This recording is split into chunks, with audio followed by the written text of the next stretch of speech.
b'divrei Torah. Torah. May we soak ourselves in Torah. May we get busy with the Torah. So today, we've started a new book. We are in the book of Numbers, the book of Bamidbar, and in my preparation today, today's class is going to be a little cuckoo. It's going to be a little cuckoo because I find some very interesting parallels to what's going on, of one of the many things going on in the state of Israel right now. So like just last week, have I even been back a week yet? I came back from Israel on Mother's Day. I was in Israel for a week, visiting with our new incoming Israeli counselors and meeting with old counselors from back in the day, and looking at our tour, talking to our tour provider for the December trip, and all sorts of fun. I met some different organizations, which was just a lot of fun. But there's a whole bunch of stuff going on in Israel with the political upheaval and the judicial upheaval, all these judicial changes and budgets, and the new budget is coming up and increased, multiple times, fourfold budgets, money going to one group versus what it used to go to, and then being put. So there's a lot of cuckoo business going on, a lot of cuckoo business. And then in prepping for today's class, which I always say to you, what I just so love, is I found some parallels and learned a few things that I just found very interesting. So we're just going to jump in. I'm going to do a bit of reading and then ask some questions. I'm giving Doug a headache, I can see. Here we go. Sharing this document. I want to be able to see everybody. Got us. All right, here we go. Bamidbar, check it out. On the first day of the second month in the second year following the Exodus from the land of Egypt, Adonai spoke to Moses in the wilderness of Sinai in the tent of meeting, saying, take a census. Of whom? Take a census of the whole Israelite company, and then in parentheses, of fighters, meaning like who are the age of the population who will be able to fight, right? To be soldiers, by the clans of its ancestral houses, listing the names, every male, head by head. You and Aaron shall record them by their groups from the age of 20 years up, all those in Israel who are able to bear arms associated with you shall be a participant from each tribe, each one of the heads of his ancestral house. Okay. So what do we got here? We've got Moses, we've got Aaron, and going to be Aaron's sons, and then reps from each of the different tribes. Okay, so even now, this is kind of, it sort of looks like a military makeup, right? Well, you have the head of the military, then you have the second and third in command, then you have the general's representative of the different branches of the military, right? So you've got already, we're starting to create this hierarchy of a military situation here, right? And then it's like we're counting all the different people. Who is it that we can to conscript, right? We can draft. We're going to get this age. This is you're going to serve in the army if you're able to serve from this age on up until you're not able to serve. And it's like Moses is not doing it by himself. Moses there's like levels of command. So right now I'm like, oh, well, this is very interesting. We've got the setup of a military and all the people who are going to be involved. Okay, here we go. Now check this out.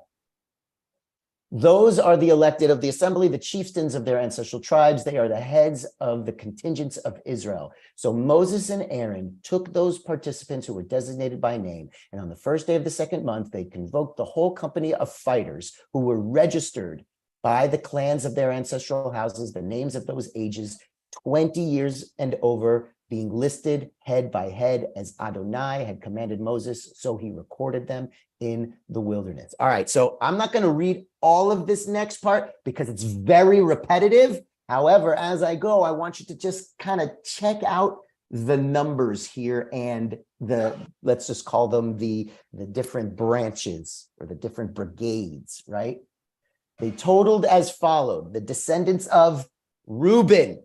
All right, so here we got the first kind of branch. Reuben, Israel's firstborn. The registration of the clans of their ancestral houses listed by name, head by head, all males aged 20 years and over, all who were able to bear arms. Those enrolled from the tribe of Reuben, 46,000. So we have 46,000 soldiers from Reuben. Then next, 59,000 roughly from Simeon. Then 45,000 from Gad. Judah, about 75,000. Issachar, about 54,000, right? Zvulun or Zebulun, 57,000 of the descendants of Joseph. Here we go. We've got Ephraim, right? The tribe. So what are we listing here? We're listing the 12 tribes. But are we? Don't give it away. All right, here we go. Ephraim, 40,500. Manasseh, 32,200. Benjamin, 35,000. Dan, 62,700. Asher, 41,500. Naphtali, 53,400. All who were enrolled came to 603,550 soldiers. Okay, now, stop the share. Stop the share. All right, here's the question. What do you find interesting? What do you think about the division of numbers? What do you think about the names of these tribes? Is there anything missing? Is there anything added? Let's see. Pnina, go. What you got for us? Oh, can you hear me? Yes. Okay. First of all, we have to remember how many went down there to begin with. Only 70 people. The brothers, Jacob. Okay, but let's just a family. Okay. Let's focus on these numbers here, or on these 70 these people names. went down. Now, this is now what they're coming up with. They're including all the people that joined them that weren't even Hebrews, that chose to belong. Now, when they're dividing them into tribes, it's including those people. So those Fabulous. Tell me about these tribes. Okay, wait a minute. When they came in, they were told to raise their flags. We didn't get yet to that part. They had to be divided into the tribes right away. And each one of them, according to the Bible, the story, had to raise the flag of the tribe that they belonged to. That's number 2. Number 3, if only 70 people went down there, the rest of them stayed in Israel, and everybody had that section of the land according to what Jacob divided them. He gave them each a part. Okay, we're going to talk about that in a little bit. Okay, but so when they raise the flags, that means that they're already including the people that joined them that weren't Hebrews, that became Hebrews with them. And number 2, they're going back to the places that they belong to begin with, that Jacob divided them into. Okay, they raised the flags to join their tribes that were never left. It's okay, fabulous to know, because now people think that we are taking over places that don't belong to us. Okay, hold on. Now you're getting a little too, you're jumping ahead into some other because it's going on now today, and a lot of people are saying that we don't belong there, and we do all the way back. That's it. Time out. I'm out. Check this out. Brad, you all right? Yeah. Yeah, what I was Okay, good. gonna, I was gonna add that Bring. it seems like the priestly class is not included. Oh. And number two, why does it mention only for Reuben's tribe, the firstborn? That Reuben was the firstborn, not firstborn in the Reuben tribe, but that Reuben was the firstborn kid. I Right. see. Okay. Reuben, So Shimon, yes, Levi, Yehuda, fabulous. Issachar, You, Zebulun, Brad, and recite them all. you definitely, you definitely hit the nail on the head right here for one of the things. Okay. So, okay. Yes, Rebecca, before I get to the point, go. There's such a large number of people. That's a lot of procreating. It's a lot of procreating. Yes. It's like having a child every year. Yeah, well, okay. Yes. Okay. We're gonna talk about some numbers a little bit later. So, the numbers in the Torah, it's a little fun. It's a little fudgy, but here's where we're going with this. So we just listed 12 names, 12 tribes, right? I'll count them if you want. 12.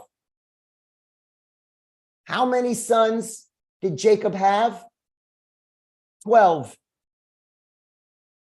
One of those sons, get ready.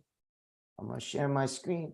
Boy, it's getting so schwitzy in my office. Turning up the heat here. Or maybe it's this fabulous conversation that's turning up the heat. Get ready. The Levites, however, were not recorded among them by their tribe. For Adonai had spoken to Moses, saying, do not on any account enroll the tribe of Levi or take a census of them with the Israelites. You shall put the Levites in charge of the tabernacle of the pact, all its furnishings and everything that pertains to it. They shall carry the tabernacle and all its furnishings, and they shall tend it, and they shall camp around the tabernacle when the tabernacle is set out. The Levites shall take it down, and when the tabernacle is to be pitched, blah, blah, blah, blah, blah. The Israelites shall encamp troop by troop, each man with his division, and each under his standard. And the Levites, however, shall camp around the tabernacle of the pact. The Levites shall stand guard. The Israelites did accordingly, just as Moses had commanded. So what's happening here? The Levites. Eric, go. It's just like what's going on now with the controversy about the Hasidim, and they get exempted from military training. Okay, check it out. Thank you, Eric, for bringing that up, because this was the thing. I was like, this is going on today. They have to fix it. They gotta go to the army like everybody Hold else. on, Panina, hold on. Right now, we're not giving opinions. We are giving parallels. Okay. Check it out.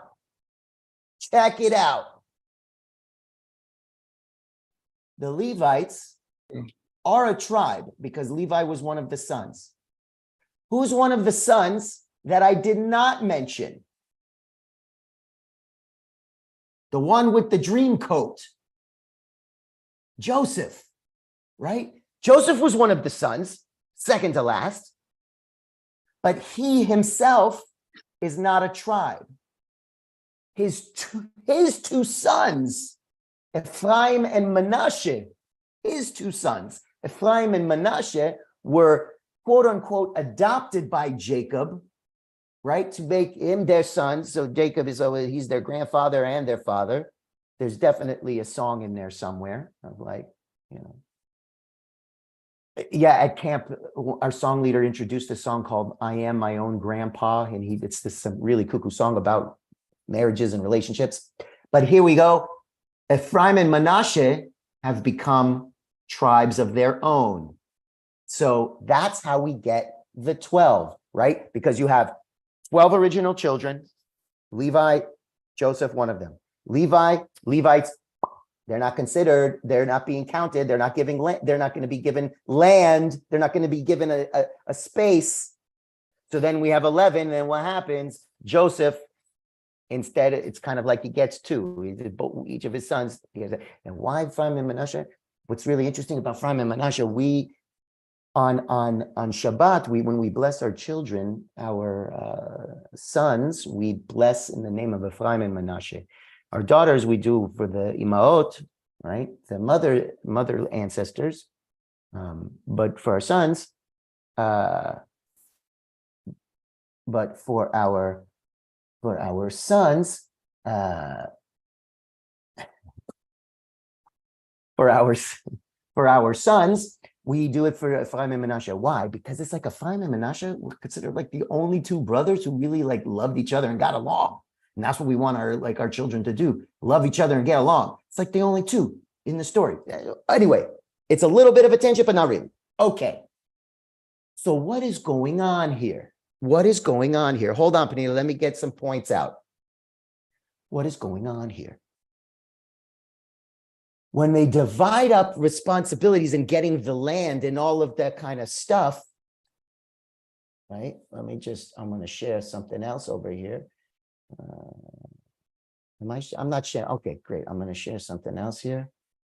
Boom. Let's look at this picture. When they make their way to the promised land, right? When they make their way to the promised land, what do we have? Oh, I'm going to move this thing. Here we go. We have the 12 tribes. Shimon, Simeon, Judah, Reuben over here. They got this nice land. Benjamin's chilling over here. Ephraim over here. Manasseh, Gad, Issachar, Zvulun, Asher, Naphtali, Dan. So this is the division when they make it to the promised land of where everybody is, right? Everybody is. And it kind of like divided up. These are the number of people, and this is the space that you're going to get. The Levites, where in this picture do you think the Levites live, right? They live around this area. Do you see my cursor? I never know. You see that? Okay. They live over here. Why do they live over here? Why do they live over here? What's this city right here? Jerusalem. Jerusalem. That is correct. Why? So why would they be living in this area? They're carrying the boom. There you go. Yes, they're the ones who are, as we go from the taking care of the tabernacle. Now they're the ones in charge of the temple and the temple sacrifice, and taking care of the Kohanim. So it's like they're working for. It's as if they're ready for this. Here is the analogy that I'm making.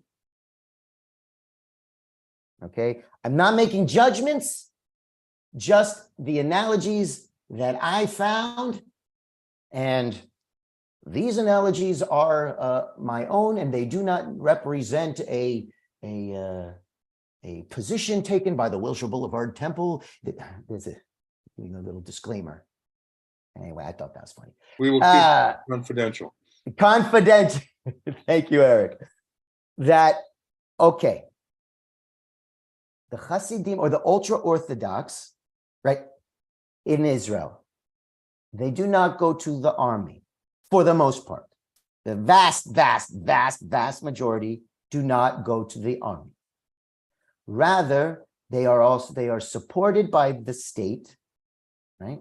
Taxes, budgets, all those kind of things. And who are those that support the taxes? It's really also the rest of the population who go to the army, right? Like all the other tribes who had their families or their men conscripted and drafted. The armies, the biblical times, in the wilderness, then into the kingdom here, in the land of Israel. It's no different than today. Now, they specialize in davening. Yeah. Yes, Eric. Yes, Eric. And they take that job very seriously. And I will tell you what I mean by that in a second. Hold on. I want to go Lisa, and then I want to go Stacy. Hi, I just have a question about this map because Yes. I've never seen anything like this. It's incredible. So is this a general map that this is kind of just where these different tribes sort of settled, or was there a design behind this? Or was this just kind of what happened, everybody, this group kind of hang out over No, here? this was like, all right, you all are going to be going over here, and then we're going to, I'm sure that, you have some bleeding of borders, like, but this is like, we know that these people are all living over in this place. We know that these people are all going to be over here. They're designated. They were given this space, right? It wasn't just like, well, So in the Torah somewhere before they got there, this was designated their this space. is the designated their space. This is Okay, where that's you all are. fascinating. I never knew that at all. Yeah. This is amazing. This is where you're going over to, and I got this image from Jewish Virtual Library. You check them out, Jewish Virtual Library. So yes, Okay, it's a thank you. great question, Lisa. Great question. Stacy. Yes, Rabbi, why were the very religious Jews, why did they get dispensation from having to fulfill other duties that other people in Israel had to fulfill? Are you talking about back in the day, or are you talking about today? I guess more today. Yeah, well, maybe both. I don't know if it's the same reason. What? Wow. It's so fascinating. It's so fascinating of a question. I'll get to it in a sec. I'm going to go Merle, then Pnina. Thank you. Go, Merle. So 2 questions. One Please. is my understanding, having a Hasidic relative somewhere in Israel, do they get paid to study and stay out of the army? It's not that they get paid to study to stay out of the army, but yes, they get paid to study. Okay. They get paid. And then Pnina, you're muted. You're going to go next. And then my other question is looking at this map where no women were counted in this survey, in this Correct. census. Correct. Are the women in these territories with their tribes? Yes. Okay. This is where everybody lives. This is Okay. your live. You live in Scottsdale. I live in Los Angeles. Right. Okay. I just was making sure that at some point they were included somehow. Oh, yes. Thank Okay. you, Merle. Now I'm going to go Pnina, and then I'm going to go Eric. Okay. First of all, they get a lot of donations. A lot of people contribute, and even Orthodox people themselves who are successful, they give a lot, they give donations. And the area there in Jerusalem, it's interesting that King David later on chose this place to be the center, and he paid the people, the king that owned that place before him, to make it legal. And I always joke and I say, maybe one day they're going to find the deed.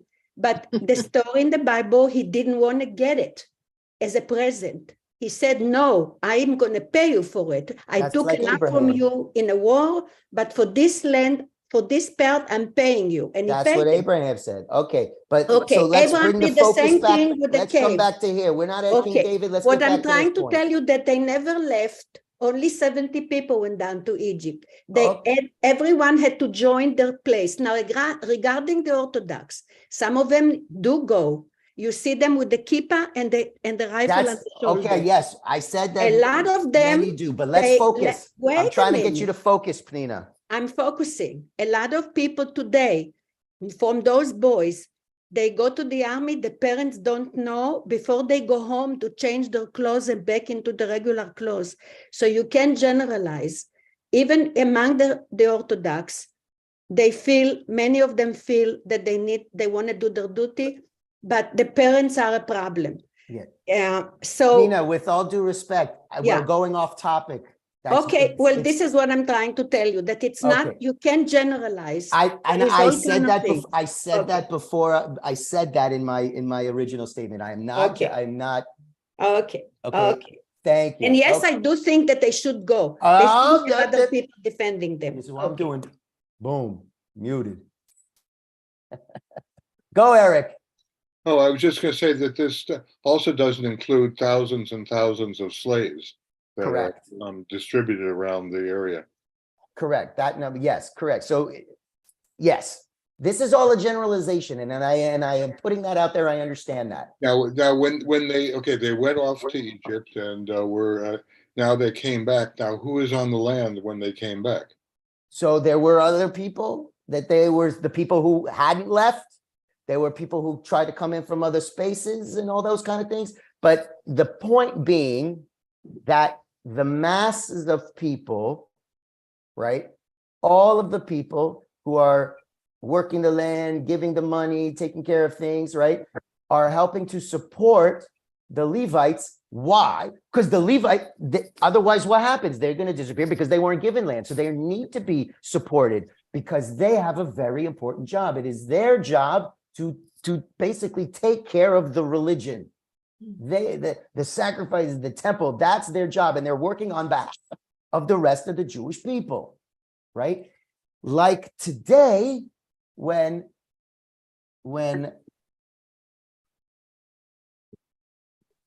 it's I don't want it's not a value laden term. Again, a generalization. The ultra Orthodox, by studying and spending that time, they, again, generalization, truly believe in their heart of hearts that what they are doing is just as important as taking up arms, going to the military, right?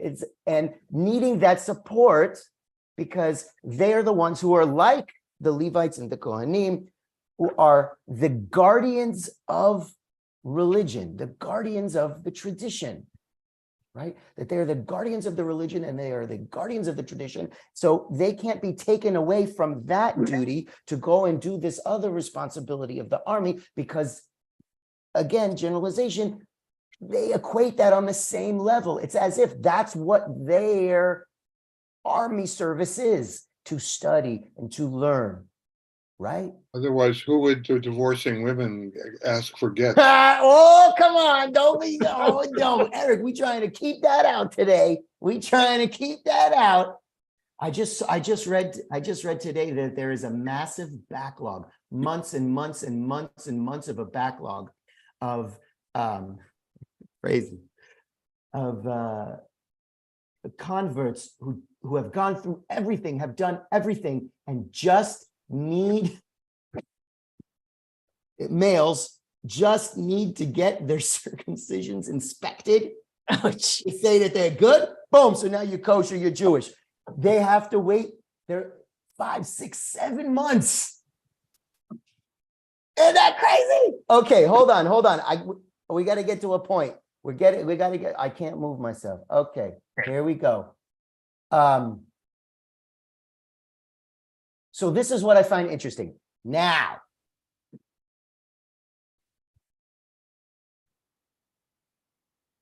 it makes sense, I guess, when we look at numbers. So if we said that there are about, let's say, roughly 600,000 men from 20 to this in 12 tribes.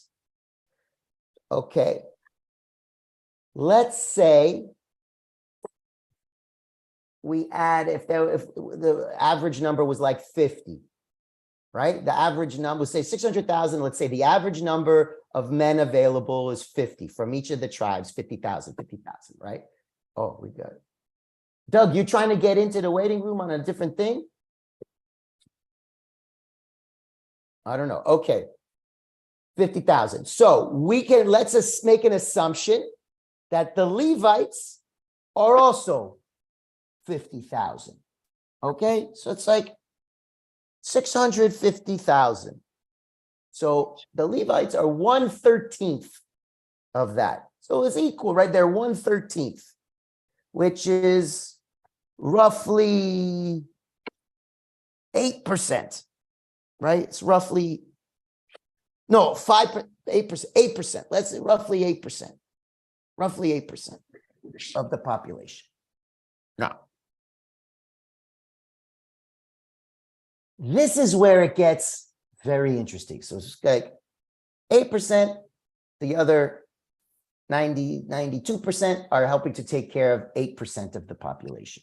Another 92% are helping to take care of 8% of the population. Now, prior to the Holocaust, in numbers, again, these are general numbers, not specific.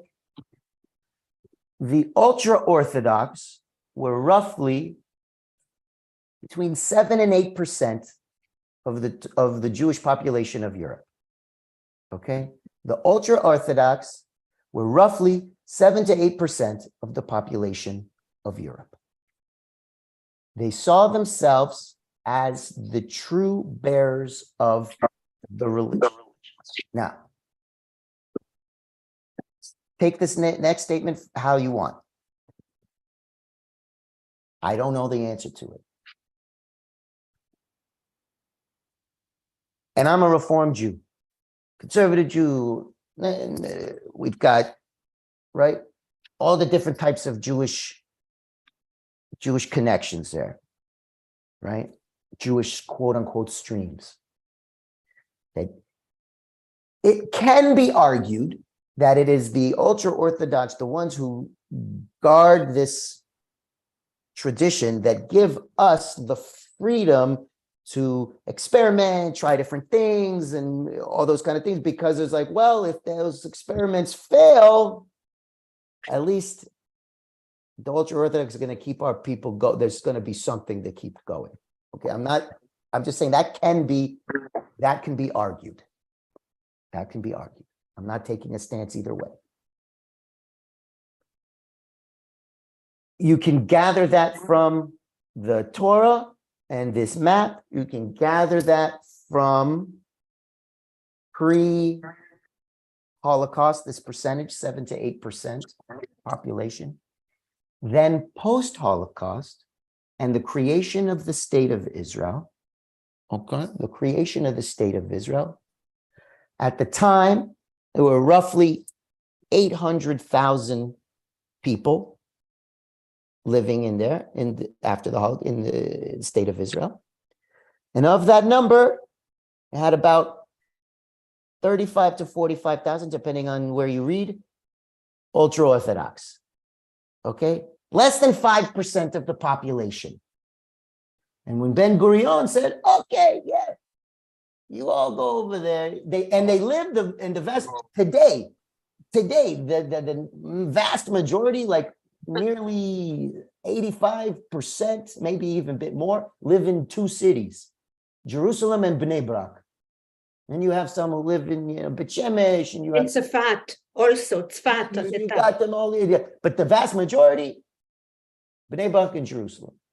And that was the same in the state when the state was founded. And Ben Gurion's like, yeah, you guys go over there. He's not a religious man, Ben Gurion. He knew the Torah and the Bible from A to Z, or Aleph to Tet, to Tat, to Taf, Aleph to Taf. He knew the whole thing, but he wasn't a religious man. But he was like, okay, yeah, you guys, you study, you keep the religion going for us. It's going to be great. Less than 5% of the population. Today, in a country of about 9 million people, they are now 13% of the population. They're now 13% of the population. So it was where you had, whatever, less than 5%, you had 95% of the country helping to take care of 5% of you pay the money for this. And then you're like, okay, it's a good idea, whatever, we got it from the Torah also. But now, the percentage is going up, right? The percentage is going up. So it becomes more of a strain on the rest of the population. They have more votes. They have more votes and just more mouths, right? And the prediction, right? And what I'm also seeing out there, I'm seeing numbers that some contradict, but roughly that percentage is going to keep going up dramatically. So this is also one of the challenges. It's not just of the support, but then it's like, well, why should we be paying more and more of these money? They're not going to the army. I mean, this is an argument. Again, I'm not making a judgment either way, right? Because on the other hand, what's the answer is like, well, we are doing our part because we're keeping Judaism alive. This is what it's about. Lisa. Yeah, can you hear me? I have a question.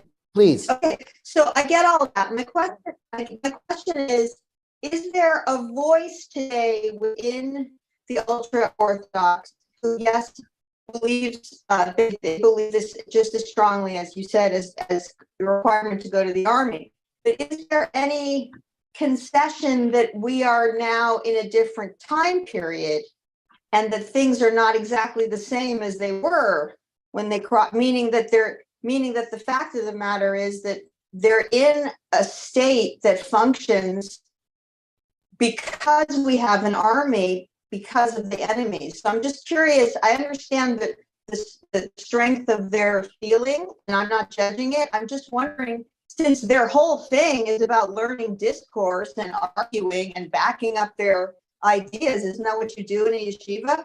Is there any acknowledgement is the word that we are now in a slightly different time?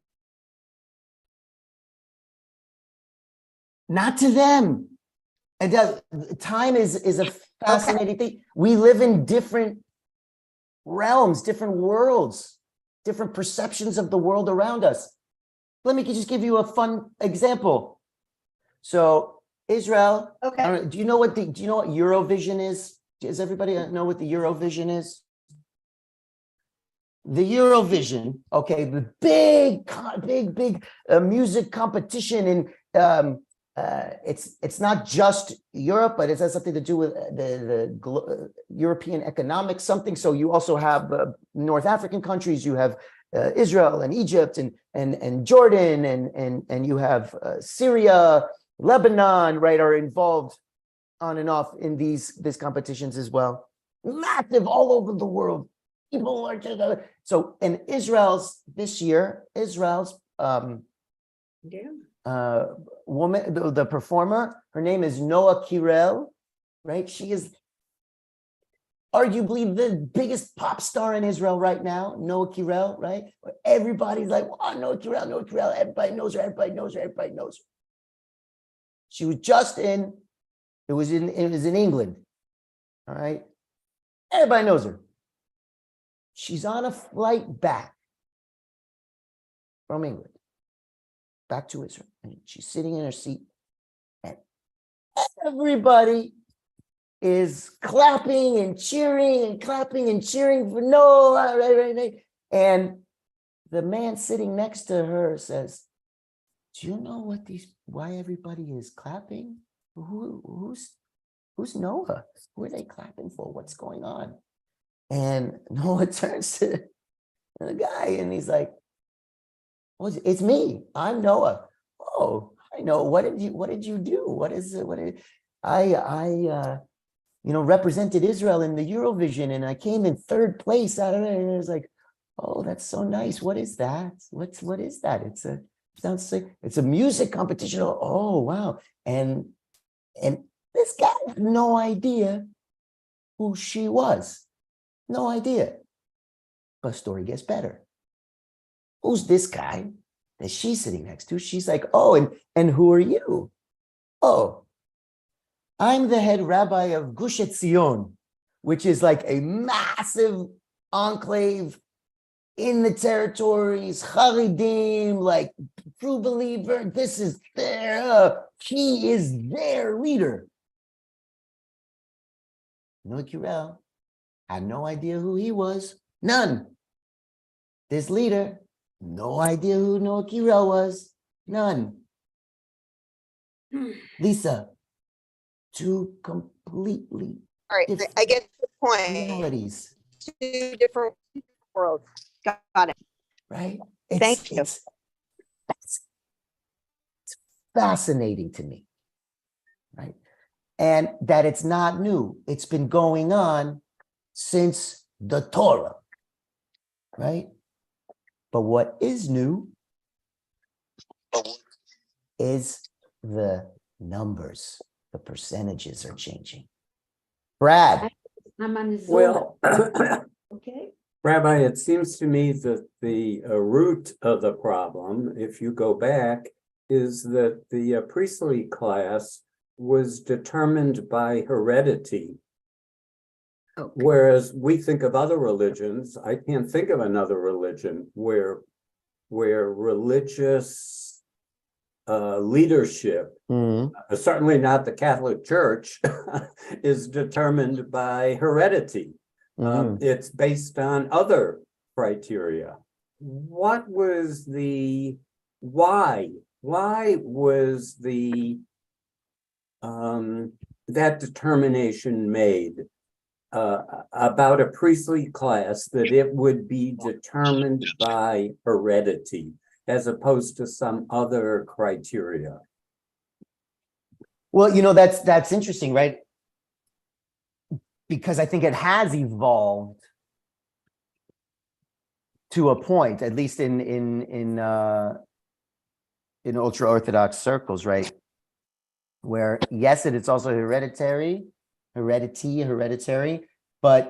it has evolved to, if you are seen as a phenomenal scholar or prodigy, you are also nurtured and raised up, and it isn't about heredity, but you also have, he was the son of, but it's less so than it was back in the day, right? Here it was because it was Aaron and his sons were by God declared, you are the priestly line. And then the Levites are going to be the ones who take care of you and serve you, right? So it's like Aaron's line is what we would call today, like the heads of the different streams. And then the followers, those who are, working to take care of them and to help them and to follow whatever it is that they say, their lead. But do we know anything about how other ancient religious groups determined their leadership class, their priestly class? Like I say, it didn't have to be by heredity, but it was. In our case, it was. And wasn't, right? It's like what we have when Hannah, she calls out to God and please the child, and then she dedicates the child to the temple, and the temple, he becomes one of the people who helps out in the temple, works in the temple, and he rises up and become a prophet. Right? So it's both. It's both. Ours has evolved. I can't really speak to other ones. I really don't know. You have a job for the next class, Brad. You have a job. It's your job. Hindu castes include a religious caste, which where priests are from it. Well, there you go. Thank you, Eric. Brad, you have a job. Do some research and bring it back to the crew next week. Well, it doesn't seem like the most effective way of getting the best leadership in your priestly class to have it determined by heredity as opposed to some kind of merit or absolutely 100% or 100%. All one has to do is watch Game of Thrones and you'll be like, man, heredity, that's not good. Right? Brad, you make a fabulous point. Thank you. Okay, here we go.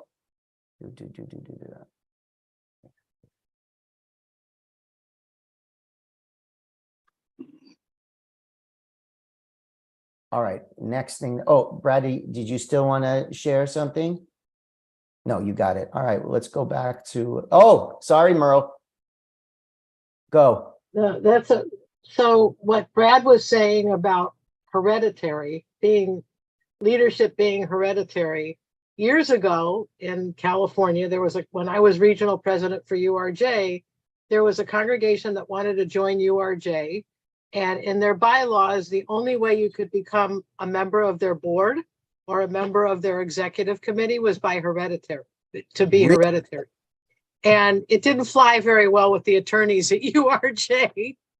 And I don't think they ever got in. but it was a very long, very strange discussion with them, as well as with internally with our group that was like the new member committee or something, because how do you make that mandatory in a congregation, which is a community, and say to everyone else, you can't be part of us unless you inherit it. That's bananas. It was bizarre. And that's what this whole thing that he was just talking about reminded me of. Yeah. So let's go back to what's going on in Israel, right? With the population increasing, the percentage of population increasing, and more votes and being swayed by individuals, right? And in order to keep coalitions together in this new budget that's coming up, what's going on in the raising numbers being thrown around from 1.5 billion shekels, which is it's like 3.5 shekels to the dollar, 1.5 billion shekels that was allocated to study and support of those studying and whatnot, being raised to 4.5 billion shekels, right? So now there's a protest of where's this money going to come from? Because it's got to come from somewhere, right? It's coming from somewhere. What's being cut? And you have, again, there's always this voice. Well, like, how is it that they're getting this percentage of taxes and money and they're not serving in the military? And then you go back and forth. Well, we're serving in a different way. And it's whether or not these worlds trust that or believe that, right? Now, what's also happening, the interesting things where their cities, what is it? What's like a city institution called? The municipal, yes, like municipal areas are being told that taxes that they raise for their cities, now a portion of that needs to go to the state to be redistributed, right? Initially, they're saying to poor municipalities, but the ones who are pushing the legislation, right, are clear that they are going to the ultra-Orthodox areas, right? Which is, so now mayors of these municipalities are striking and boycotting. They're saying, we're not going to give these money. And now we have the different services of municipalities starting to go on strike because of this, right? We just finished this operation with the missiles and the rockets coming in from Islamic Jihad, put a little pause on all of this other cuckoo stuff. So now that's, for the time being, quiet. So now they're focusing back in. And now you're having, right, which is fascinating, you're having hundreds of thousands of people going out every Saturday evening to protest the judicial overhaul, and within that, the drafting of ultra-Orthodox and the movement of municipal funds. It is cuckoo over there right now. Brad. Yeah, Rabbi David's in his current events class the other day. Oh, yeah. Addressed this issue of this additional money being thrown at the ultra-Orthodox. And I'm not putting words in his mouth, but he essentially called it a bribe to them as a way to hold his coalition together, because he's aware, Bibi's aware, that he's going to have to give on the judicial issue. Mm-hmm. So this is a way of holding that coalition together by throwing some more money. Yeah, that's a whole nother area we're talking about. He is scrambling for his life to keep himself out of jail, and he does like, what's happening? So there we go. That's it. And yeah, Rabbi David, that's a fun class right there, because he is a spitfire. That man does not hold back, and I love it. Thank you, Brad. Did I miss any hands? Did I miss any hands? So, okay. So the point that I want us to take away from is that there is a saying in the Bible En mashu chadash tachat hashemesh. There is nothing new under the sun. Nothing new under the sun. Because the stuff that's going on today been going on for thousands of years. Now, does that give me hope? Or does that make me feel a little hopeless? I'm not sure. I'm still processing that. So, okay. So with that, respectfully, I'm going to ask, we're going to end a little early today, but again, I want to thank everybody for their fabulous participation, and I guess it's not implicitly, implicitly by inspiring my own learning, because by preparing with you and for you, I'm learning new stuff all the time. So thank you, everybody. And I want to wish everyone a Shabbat Shalom. And Thank you. And Shabbat Shalom. Shabbat Thank Shalom. you so much. Shabbat Shalom. And if you want, Thank keep you. an eye Shabbat out for Shalom. for the Shabbat message this week. I wrote the Shabbat message, and it has a little bit to do with my experience in Israel last week, which might be interesting for you to read. So with that, Shabbat Shalom, everyone. Thank you. Shabbat Shalom. Shabbat Thank you so Shalom. much. Thank you. Bye. Thank you. You and Bye-bye. your family.